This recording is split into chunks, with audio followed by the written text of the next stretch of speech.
اللہ تعالیٰ نا اپنے خوبصورت ناموں کے ذریعے اپنے بندوں کو ڈھیروں تسلیاں دیتے ہیں۔ اسی طرح سے آج اللہ تعالیٰ کا ایک نام ہم پڑھیں گے، التواب، یعنی توبہ قبول کرنے والا۔ آپ نے نوٹ کیا ہے کبھی کہ اگر ہم سے کوئی غلطی ہو جائے، ہم سے کوئی گناہ ہو جائے تو ہم توبہ کرتے ہیں، رو رو کر اللہ تعالیٰ کو منانے کی کوشش کرتے ہیں، اور ایک بار ہم ایسا کر لیں تو ہمارے دل میں اتنا سکون آ جاتا ہے، اتنا اطمینان بیٹھ جاتا ہے۔ کون ہے جو ہماری توبہ کو قبول کرتا ہے؟ کون ہے جو ہمارے دلوں کو سکون سے بھر دیتا ہے؟ وہ اللہ تعالیٰ کی ذات ہی تو ہے، وہ التواب بھی تو ہے۔ توبہ رجوع کرنے کو کہتے ہیں، اور جب انسان اللہ کی طرف رجوع کرتا ہے نا تو اللہ بھی اس انسان کی طرف متوجہ ہوتا ہے۔ جب ہم اللہ تعالیٰ سے توبہ کرتے ہیں نا، اپنے گناہوں کی معافی مانگتے ہیں اور سچے دل سے ہم شرمندہ ہوتے ہیں، تو اللہ تعالیٰ بھی انسان کی طرف اپنی بخشش لے کر لوٹتا ہے۔ جب اللہ کا بندہ اپنے رب کی طرف ایک قدم بڑھاتا ہے نا تو اللہ بھی اپنے بندے کی طرف 10 قدم بڑھاتا ہے۔ اللہ تعالیٰ کی محبت کا ثبوت آپ کو اس سے بڑھ کر کیا چاہیے کہ وہ خود کہتا ہے میں توبہ کرنے والوں کے ساتھ ہوں۔ وہ تو خود کہتا ہے تم مجھ سے معافی مانگو، میں تمہیں معاف کروں گا، لیکن تم میری طرف رجوع تو کرو۔ ہم لوگ گناہ کرتے ہیں اور ہم لوگ سوچتے ہیں، شیطان ہمارے دل میں ڈالتا ہے کہ اب ہمارا کچھ نہیں ہو سکتا، اب ہم اس دہلیز پر آ چکے ہیں کہ شاید واپس لوٹنا ناممکن ہے، لیکن واللہ ہی ایسا نہیں ہوتا۔ آپ کی آخری سانس تک توبہ کا دروازہ آپ کے لیے کھلا ہے۔ کیا ثبوت چاہیے آپ کو اللہ کی محبت کا اس سے بڑھ کر؟ ابھی بھی دیر نہیں ہوئی، آپ اب بھی اپنے اور اللہ کے تعلق کو ٹھیک کر سکتے ہیں۔ واللہ ابھی بھی آپ کی توبہ کی گنجائش باقی ہے۔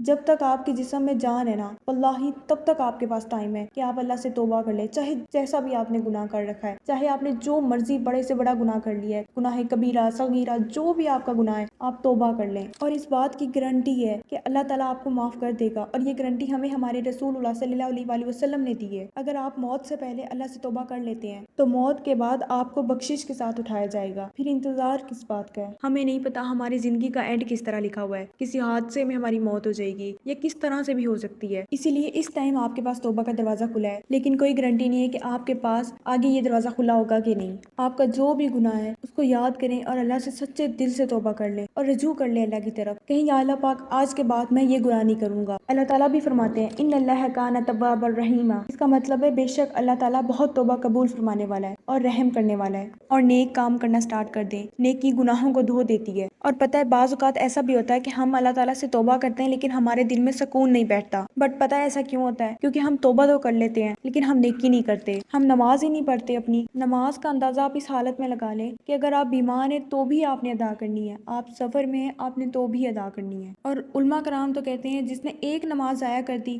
گویا وہ کافر ہو گیا، اس کو چاہیے کہ وہ دوبارہ کلمہ پڑھے۔ نماز کی تو معافی ہے ہی نہیں نا، یعنی اس قدر نماز کی سختی سے تاکید کی گئی ہے۔ میں گارنٹی کے ساتھ کہتی ہوں آپ کی زندگی کے جتنے مسائل ہیں، جتنی پریشانیاں ہیں، وہ صرف اس وجہ سے کہ آپ کی زندگی میں نماز نہیں ہے۔ جیسے ہی آپ کی زندگی میں نماز آ گئی نا، واللہ آپ کا ڈپریشن ختم ہو جائے گا، آپ کی انزائٹی ختم ہو جائے گی، آپ کی زندگی میں سکون آ جائے گا۔ لیکن مسئلہ یہ ہے کہ ہم اللہ تعالیٰ کو ٹائم ہی نہیں دیتے، ہم نماز ہی نہیں پڑھتے، ہمارے پاس ایک سے ایک بہانہ ہوتا ہے کہ نماز نہ پڑھیں۔ کبھی ہم سفر میں ہوتے ہیں، کبھی ہم تھکے ہوئے ہوتے ہیں، کبھی ہم بیمار ہوتے ہیں، کبھی ہم یونیورسٹی میں ہوتے ہیں، اس ٹائم جب اذان ہوتی ہے، نماز کا ٹائم ہوتا ہے، تو ایک سے ایک بڑھ کر ہمارے پاس ایکسکیوزز ہیں نماز نہ پڑھنے کے۔ اور اگر آپ کو نماز پڑھنے کی کوئی ایک وجہ چاہیے نا تو وہ صرف ایک وجہ یہ ہے کہ یہ اللہ کا حکم ہے، اس کو آپ نے اللہ کی محبت میں پڑھنا ہے بس، باقی it's all up to you, آپ نے اپنی لائف کے ساتھ کیا کرنا ہے۔